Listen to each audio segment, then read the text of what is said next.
Chapter 12 The Queen's Orders. "Report!" commanded the Queen from the seat of her open-topped royal battle carriage. It was painted unevenly in gold, with multicolored garlands strung around the outside, and spinning metal covers for the wheel spokes. The Queen looked no better. She was wearing red plate armor that closely matched her feminine form, complete with a many-spiked helmet crown and impractical metal high heels. "Well," began Huncules, climbing into the carriage with the Queen, "we've got the cooler set out, throwing a few back." He was wearing pauldrons and a bracer, but was otherwise completely unarmored, leaving his muscled chest visible.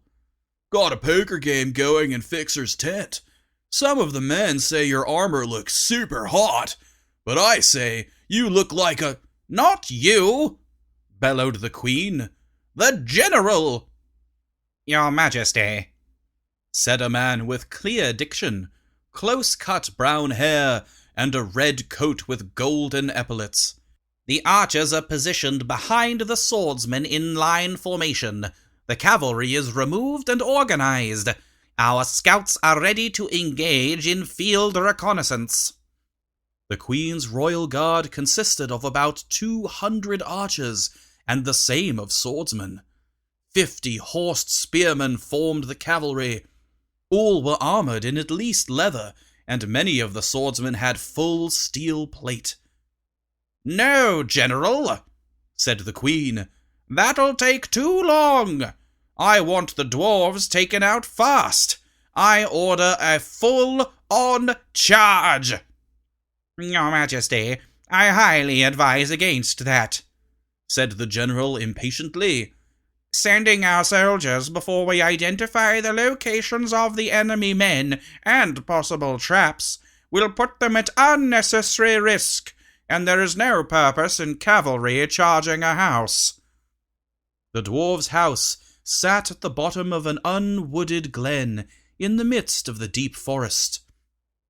The Queen's forces had travelled along the paths as best they could, but they were narrow, and it had taken several days to get the men and horses through.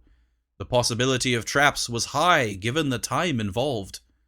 "You're right, General," said Huncules. "Let's keep those horses' hooves away from Lily White's bodacious corpse." Huncules had not yet decided whether Lily White's death should stand in the way of his romance or not. "May I suggest, Your Majesty," said the General, ignoring Huncules's uncalled-for comments, "that if we are to skip field reconnaissance, that we set fire to our arrows and fire them from this safe distance. The enemy will flee from the burning building and will be easy pickings for our archers." "Nonsense, General," said the Queen. "We have the best trained soldiers in all the queendom. The dwarves are outmanned and outmatched. A couple of thugs are no match for the Queen's army. Sally the cavalry!" "But, Your Majesty," objected the General. "Charge!" shouted the Queen. A horsed trumpeter heard her order and blew a charging melody. The horses rode out. As they reached full gallop, the Queen turned to the General. "Now," she said, "I want you to order a full volley of arrows, and keep firing until the dwarves are all dead." "But, Your Majesty," cried the General, forgetting decorum, "you just ordered a cavalry charge. If we launch arrows now, we'll hit our own men." "Yes," said the Queen with an arrogant smirk, "but we'll hit the dwarves' men as well." The General desperately tried to protest. Since the dwarves seemed to be fortified inside their house, they probably wouldn't be hit by arrows. But the Queen ignored him. "Fire!" she yelled. "Fire! Fire until your quivers are all empty!" The archers, standing behind the swordsmen and mostly blind to their target, And the knights that would soon be in the way shot forth a volley of arrows into the air. The general screamed orders for the archers to stop, but it was too late. Cruel arrows rained down on the horsemen and their steeds. Some men were hit in the first volley, leaving their spooked horses to run wildly around the field. Other men were launched from their horses as their mounts were pierced by arrows, only to be hit by arrows themselves while still in mid-air. The disaster was further exacerbated by the fact that the dwarves had placed traps on the field. Some horsemen rode onto mounds of leaves and grass and fell into massive tiger pits lined with spikes.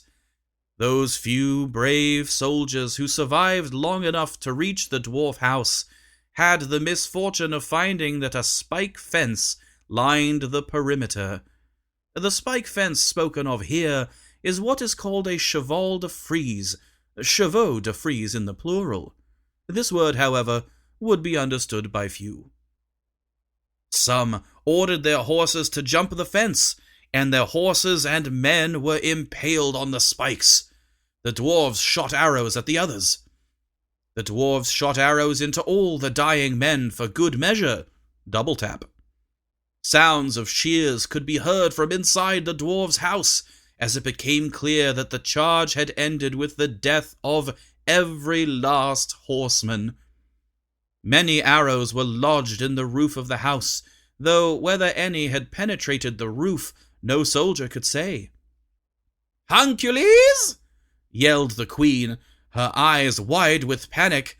"This is a disaster! Do something!" "What do you want me to do?" said Huncules, opening a can of beer. "Do you see any stars on this helmet? Ask the general." "Your Majesty," said the general, shouting the name as though it were a swear word, "I tried to tell you this would happen. We shot arrows into our own men.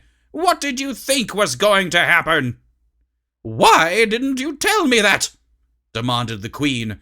"It's your job to win this battle. Your career's on the line." The general sputtered, speechless. The queen stood up on the seat of her carriage and turned to face her swordsmen and pikemen. "My men," she called, "now is the hour to prove your fealty.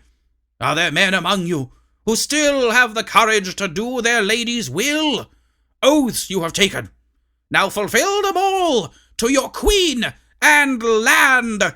Charge!" Immediately, the driver of the carriage flicked the reins, and the carriage lurched forward at quick speed before the queen could sit down. The queen made to balance herself, but overcorrected, and a heel broke off from one of her armored battle stilettos. She tumbled out of the carriage, her armored crown flying from her head, and one of her feet became entangled in the decorations that she had hung all along the sides and back of the wagon.